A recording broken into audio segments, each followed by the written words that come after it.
your left. Ay, picturean nyo dyan. Ayun, finally, you are here promoting your first album and doing this first video. How do you feel, guys? Of course, it's a cliche to sabihin namin happy kami kasi nandito po kami. And, but it's true, sobrang saya po namin. Like, it's a dream come true for us po. And kaya, nagpapasalamat po kami sa lahat po ng mga media partners po namin na nandito ngayon. Di man po namin kayo isa-isa, pero iisa-isahin po namin kayo mamaya para pasalamatan. And of course, our Twinkles, maraming salamat po for being here. Kaya sa aming management, sa amin sa Pagpapal tayo niya! Maraming salamat po. We're so happy to be here. And my second question, sa tingin nyo, ano ang meron sa Aster, sa P-pop industry, nagtatatak sa mga fans?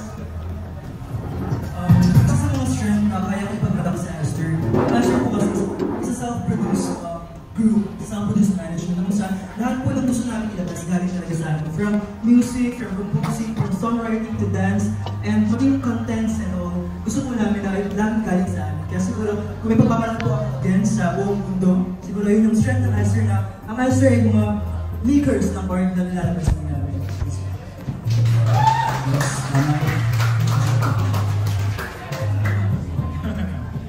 Congratulations again. Thank you po. Thank you po. Next po. So, hi everyone. Congratulations sa first full-length album nyo. I mean, as someone who listens to K-pop, one of a kind kayo. And ngayon pa nyo na talaga. Wow! What a welcome! So, my question would be, if you could recommend one song from the album to someone who's never heard of Aster before, which song would it be? And what would you say to convince them?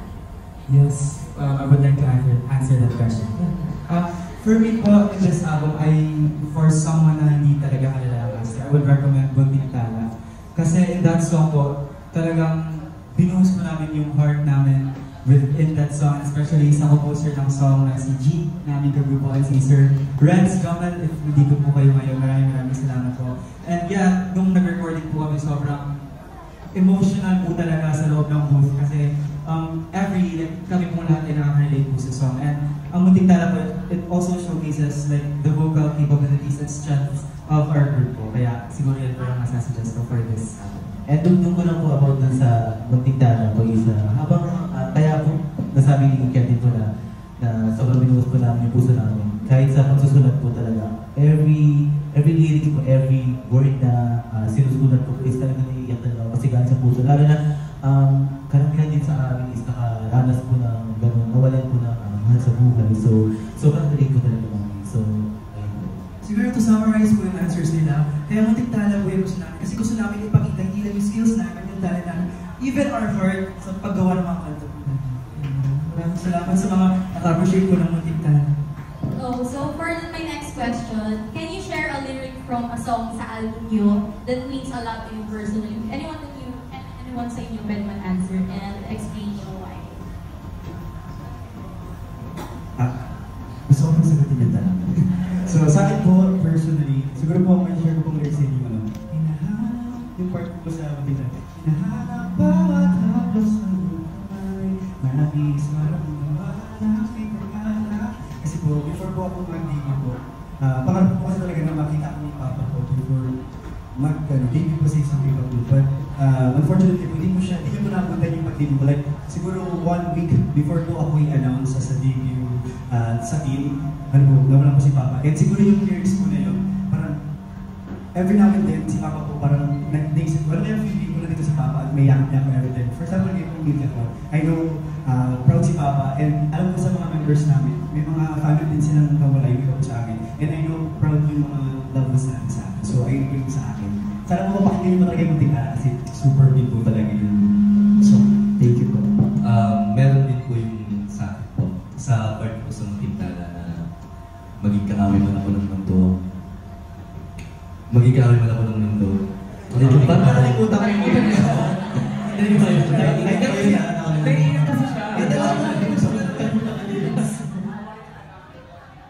Kakampi ka pa din. Ayun. Sorry po. Di natin sinasabi. Yun sa akin, maging di natin sila pati, yan ang sabi mo.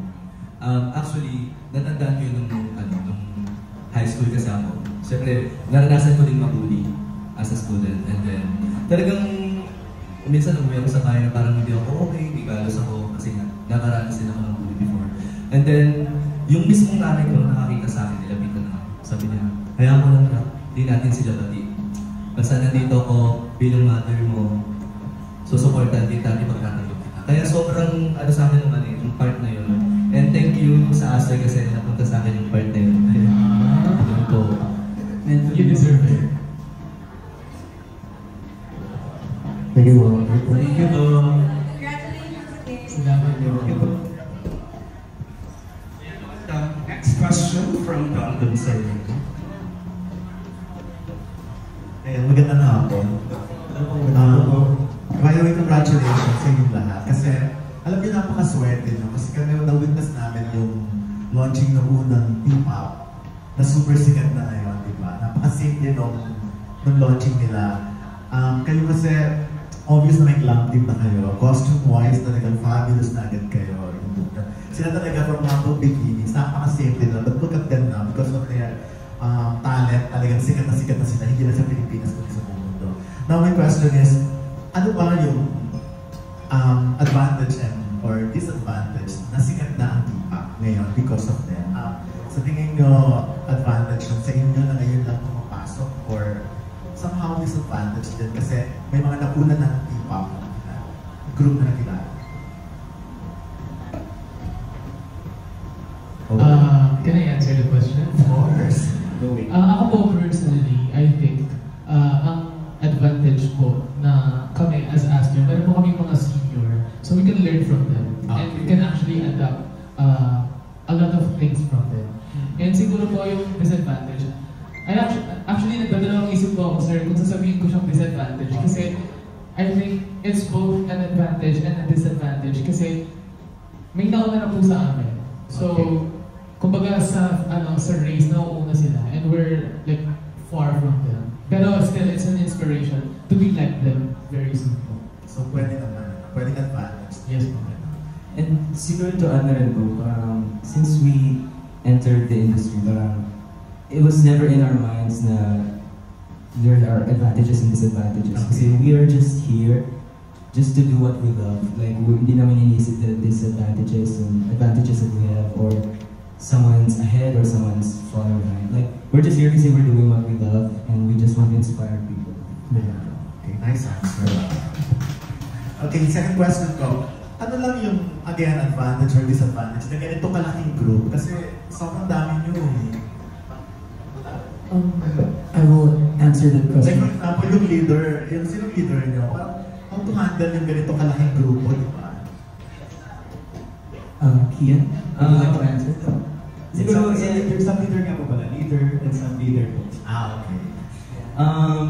Siguro one thing that challenges that we're facing as currently the largest people boy groups in Philippines is like the accommodation of like events to us. Kasi like this is the first time the industry is like seeing this large number of people boy group. Yeah, things are changing and things are adjusting and we're here naman in the adjusting phase. So that's one of the challenges that we're facing as the largest.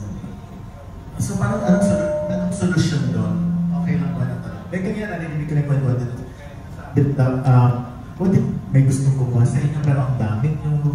Tapos ako yun na accommodation pa lang, airfare pa lang, sobrang dami. So paano masasolve yung gano'n? Lagi po namin sinasolve yung problem namin every time na nagkakaroon po kami ng mga challenges by having a meeting po with our management. Kasi we know na, sabi nga ni Charlie kanina, one of the problems na na-encounter talaga namin is yung dami namin, yung budget, financially, super hirap din talaga namin umangat. Pero at the same time, dahil nga marami kaming suggestions na pwedeng ibigay, marami kaming advice from our singers natin, G, and also our management. Marami rin sila, kahit kaunti man sila, pero marami silang pwedeng may tulong. Na I think the best solution na para ma-resolve namin lahat ng problems mo namin.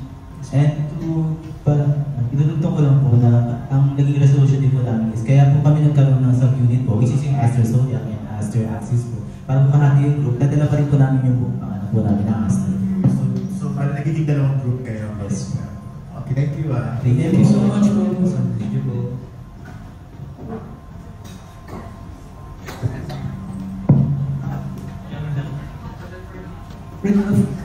From Marisol Academy. Hello po. Kasi ang dami nang ang dami na nagsusulputan P-pop groups, di ba? Ngayon, ano sa palagay niyo ang magiging edge ninyo or paano kayo mapapansin?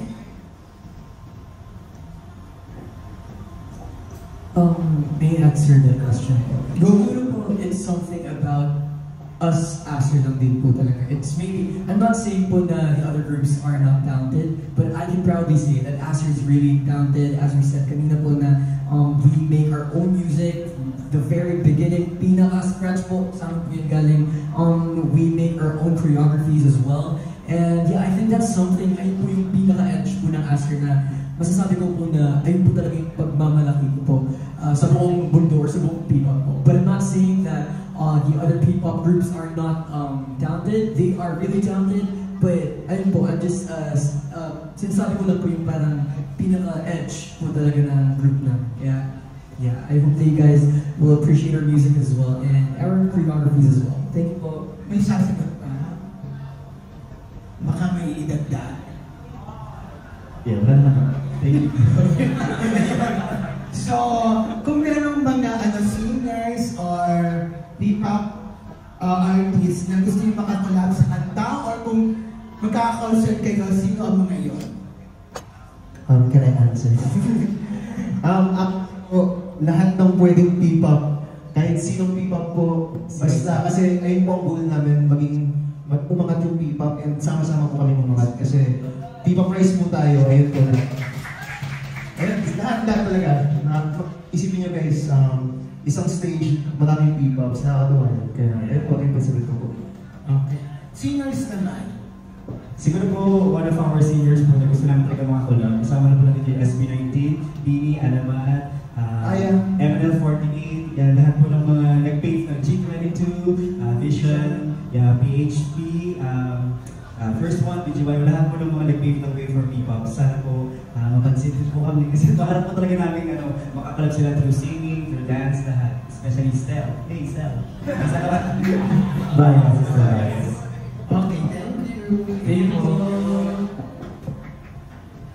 Thanks, Kuya Rodel, Cesar. Hello, si Cesar from Net25. The question for you guys, di ba yung ibang mga K-pop may magkanya-kanya rin silang yung individual career, kayo kumusta? As a group, as an individual, sino sa inyo yung may mga individual na patim tinaka? Yan, sige ako na mag-answer. Magano na ako. Actually po, after po, meron po kasing turning point po yung pagiging Aster member. Bakit na audio? Ano po, may turning point po kasi. Alis lang po yung parang kahit po TikTok po. Ayan. Okay na po. Siguro po. Okay. And so, going back po, gusto lang po namin sabihin na meron po kasing turning point po yung pagiging Aster member po namin with Aster's Entertainment. Nagkaroon po kami ng meeting na dati kasi po talagang bawal po kaming mag-individual activity. And parang raise po namin yung concern namin sa management. And eventually, nag-meet halfway po. And eventually po, meron po isang member po sa amin na nagkaroon po ng gig. And talagang, siguro hindi po namin siya i-disclose kasi bawal pa. Pero congratulations na sa member namin kasi nakapag-aral po sila individual. And hindi naman po kami restricted as long po na alam po ng bawat members ang priority which is Aster. Pero sa ngayon, wala pa sa isip yung may mga individual releases. Yes. Kasama po na. Yeah, I believe po, like, for all of us, parang ang priority po namin lahat is Aster po talaga, like, for now. Yeah, kasi ngayon po, naglalagay po kami to Stardom, so, ayun, like, Aster is our priority. My last question is yung, you are performing, mahanap na kayo sa maraming mga tao, sa mga, even in social media, nakapanood na kayo. Ang netizens, hindi natin lahat na-please, di ba? May mga comments din, may mga mga negative comments. Paano nyo hinahandle yun? At sumasagot din pa kayo sa social media? May I answer the question po. Siguro po, how Aster handles it po is, I don't know if that's the right word, or it's like, if you know that, term na, kill them with kindness. Parang, kahit gano'n po yung iba po nila sa amin, we're just gonna be kind to them. Kasi, I mean, at the end of the day, wala naman kaming mapapala dyan. Kasi, we know, at least we know na we get like critics from other people as well, which is something that really helps our group. Kasi nga, as you guys know, Actors is not a perfect group. Kaya we really appreciate all the, kahit mga bashing po po yan, it's a form of critic po. Kaya we still appreciate everything na masinasabi ng mga tao, despite ano po yung mga bashing na po yun. Kaya, yun po. Thank you so much. Pero sumasagot kayo sa social media or sumasagot po in a professional way po. Kasi for example po, bakit ganito ganyan? Ano po yung mga management po namin na nag-reply po sila professionally. Kasi iba pa rin po pag nag-reply kayo in a good way and in professional way. Para po, hindi lang sila, parang hindi po mamihasa na, na may mga tao rin po nasasaktan. But at the same time po, dinadaan po namin siya in a professional way. But at the end of the day po, kahit ano pong gawin natin, may mga masasabi po talaga silang masama. So kaya po sabi ng bunso namin, kill them with kindness. Thank you. Thank you po. Thank you, Kuya Cesar. Next question from Kuya Roldan Castro. Hello, good afternoon. Ang question ko, kanina sinabi yung may na-adapt kayo sa inyo, ano mga nagnaguho sa inyo, meron kayong natutunan. Ano yung mga na-adapt at natutunan na in-apply nyo sa Aster? One time mo kasi, yung ako po, natutunan ko po talaga from SB19 po. After po nilang maging independent company po, parang nung nag-work po sila ng Once Entertainment, nakita ko po yung pagiging hands-on po ng mga members sa lahat po, like through fan-made, through concerts, through music. And na-advise ko po yun one time sa group po namin. Sabi ko, guys, what if tayo din gumalaw? And tapos sabi natin si Sir K. Kasi yung generation po kasi magkaiba po ngayon eh. Kumbaga yung generation na manager namin, iba po yung time nila, iba po yung time din namin. And to be honest po, may mga magagaling pong mga Gen Z, may magagaling millennials, may magagaling sa bawat generation. And ang sinabi ko sa what if mag-compromise tayo into one, which is ang goal lang naman po natin is maging successful and kuhain natin lahat ng mga pwedeng makuha sa bawat idea ng bawat generation. And I think po, nagagawa po namin sa this month, especially this preparation po siya talaga. Kasi recently po talaga kami na po gumagawa ng content namin, yan, ng vlog, kami na rin po nag-edit kasi nasa akin na po yung skills eh. So sabi namin sa manager namin, Sir K, utilize mo na kami kasi willing kami magpagamit sa iyo for Aster and Aster's Entertainment. Yes, and to end lang po sa sagot ni Kuya Dami po, one thing I've learned from all of the P-pop groups na seniors po namin is like dapat like sa isang group, you have to support each other kahit ano mang mangyari. Like dapat you have each other's back and dapat like you have to be kind to one another kahit na parang minsan alam naman natin na sa isang group hindi talaga naiwasan po yung like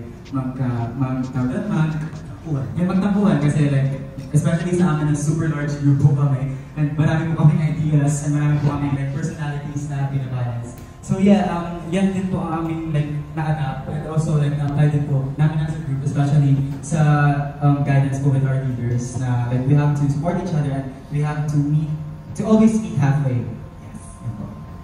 Ayun. Tapos ang question ko para sa lahat, pwedeng pakibanggit ang pangalan para matandaan lang sa dami ninyo. Sino ang showbiz crush nyo at ano ang madalas nyong pag-awayan bilang isang grupo? Showbiz crush? Oo.